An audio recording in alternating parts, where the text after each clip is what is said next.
नमस्कार बच्चों, व्याकरण जगत में आप सभी का स्वागत है। देखिए, कल हमने क्या किया था। कल हमने भाई के विवाह हेतु अवकाश के लिए प्रार्थना पत्र किया था ना। और आइए आज हम करेंगे चित्र वर्णन। ठीक है बच्चों, देखिए आपको चित्र दिखाई दे रहे हैं, ध्यान से देखिए। दिखाई दे रहा है ना। देखिए बच्चों, इस चित्र के बारे में बताने से पहले मैं आपको बताऊंगी कि चित्र वर्णन कैसे किया जाता है, चित्र वर्णन का क्या मतलब होता है, इसकी क्या परिभाषा है। ठीक है बच्चों, तो देखिए आपको चित्र दिखाई दे रहा है, ध्यान से देखिए। दिखाई दिया ना आपको। तो देखिए बेटे, किसी भी चित्र को देखकर उससे संबंधित जो भी मन में विचार आते हैं, उन विचारों को अपनी कल्पना शक्ति में लिखना चित्र वर्णन कहा जाता है। अब देखिए, आपने चित्र देखा, इस चित्र को देखकर आपके मन में पता नहीं क्या क्या बातें आ रही होंगी, और उन बातों को यूँ का यूँ लिखेंगे तो वही उसे ही हम चित्र वर्णन कहते हैं। ठीक है, मतलब किसी भी चित्र को देख करके, उस चित्र को देखकर जो भी मन में विचार आते हैं, जो भी मन में बातें आती हैं, उन्हीं बातों को, उन्हीं विचारों को अपनी भाषा में लिखना ही चित्र वर्णन कहा जाता है। ठीक है बच्चों, समझ में आया चित्र वर्णन किसे कहते हैं। और देखिए, चित्र का वर्णन कैसे करते हैं, इसका क्या तरीका है, किस प्रकार से लिखा जाता है। तो देखिए, सबसे पहले आप चित्र को देखिए ध्यान से। सबसे पहले देखिए कि वह चित्र कहाँ का है। सबसे पहली लाइन कहाँ क्या लिखोगे कि चित्र कौन सी जगह का, कहाँ का है। जैसे आपने चित्र देखा है, आपको पता चल गया होगा कि पेड़ पौधे घास ये कहाँ पर होते हैं, ज़्यादा इतने इतने वृक्ष कहाँ होते हैं, जंगलों में होते हैं ना। तो आपको पता चल गया होगा ये चित्र कहाँ का है। तो सबसे पहले वही लाइन लिखिए कि वह चित्र है कहाँ का। ठीक है ना। और चित्र को देख करके आपके मन में आपको जो भी चीज़ें नज़र आ रही हैं, आपने चित्र देखा, इस चित्र को देखकर आपको जो भी चीज़ें नज़र आई, उन सब को ही लिखना, उन सब को लिख देना। ठीक है ना, वही चित्र वर्णन होता है। ठीक है। उसके बाद देखिए, चित्र में आपको जो भी व्यक्ति दिखाई दे रहे हैं, जो भी आदमी दिखाई दे रहे हैं, और उनके चेहरे देखिए ध्यान से। उनके चेहरों पे किस प्रकार के भाव हैं, खुशी के भाव हैं या दुख के भाव हैं, कैसे भाव हैं, तो उसके भावों को लिखना, उसके बारे में उनके भाव को, उनकी भावनाओं को व्यक्त करना। ठीक है ना, भावों को उनकी भावनाओं को, उनके भाव को लिखना ज़रूरी होता है। ठीक है। और उसके बाद क्या करोगे, चित्र चित्र का जब वर्णन करते हो, तो चित्र वर्णन करते समय सभी वाक्य चित्र से संबंधित ही होने चाहिए। वह वाक्य ऐसे होने चाहिए जो चित्र में हो, चित्र से अलग एक भी बात नहीं लिखनी चाहिए। ठीक है बच्चों, चित्र से अलग एक भी बात नहीं लिखनी चाहिए। ठीक है।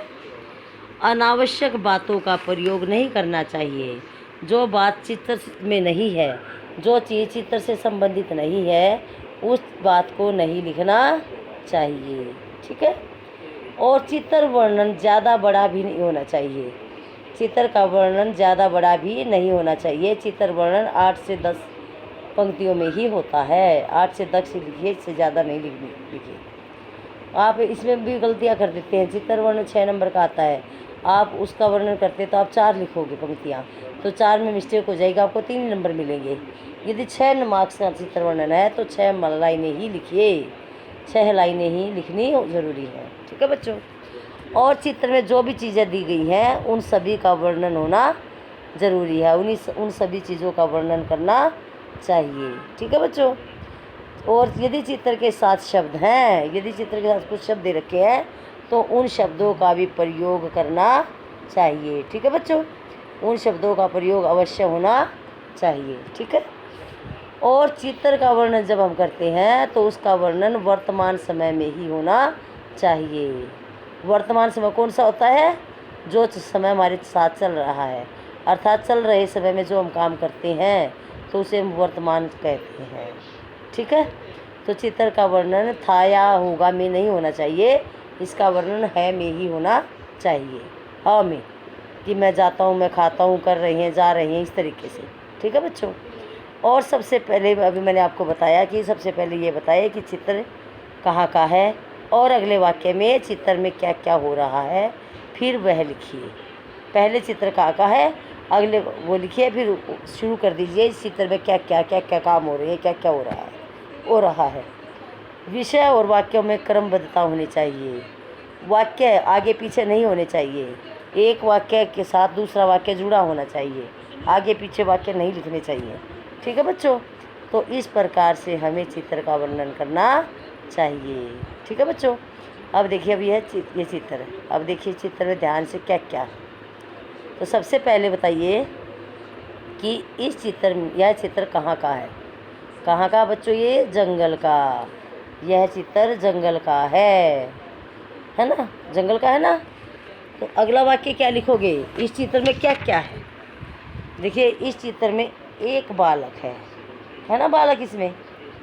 और दूसरा वाक्य, इसमें उस बालक के पिताजी भी हैं।